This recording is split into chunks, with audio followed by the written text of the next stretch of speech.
Everyone talking about Neroli Portofino by Tom Ford. Very popular as far as Tom Ford and just kind of any high-end fragrances go. This is probably one of the most popular by Tom Ford, and I can see why. It's very high quality, and I do think it's one of the better ones. The notes in this are bergamot, mandarin orange, African orange flower, amber, myrtle, rosemary, lavender, ambrette, and angelica. So that's basically like some citrus, some tartness, some kind of white floral, amber, a little bit of like aromatic, from the rosemary and maybe lavender, and then some kind of bitter green from the Angelica. So yeah, this smells really high quality, very pleasant. To me, it's a little bit too kind of like laundry detergent type of fresh for me.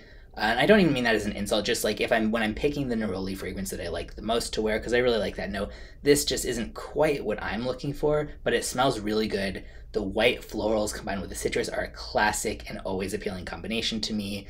And I think I would just like it a little bit better without the bitter orange note, because that just adds a little bit of a sharpness that makes it feel like a tiny bit more synthetic to me, even though it's not in actuality, and synthetic doesn't even automatically mean it's going to smell bad by any means. But still, on the right person, I really think this could be like downright amazing, so I can absolutely see why it's popular. I think it's a must try a sample of for sure. If you're watching this, you're probably into fragrance in some capacity.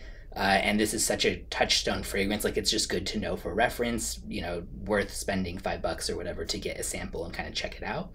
I actually prefer the Neroli Portofino Forte Edition Flanker and also Frederic Malle Cologne Indelible over this. They're both like, pretty similar, but I just like the way those go a little bit better. They're not quite as bitter to me. But yeah, this is still great, very unisex. Longevity and projection are on the lower side, but kind of makes sense given that the notes in it are just not the type that are going to project a lot most of the time, unless they had added like a shitload of musk or something, which would detract from the smell. So you can get a bottle of this for around $300.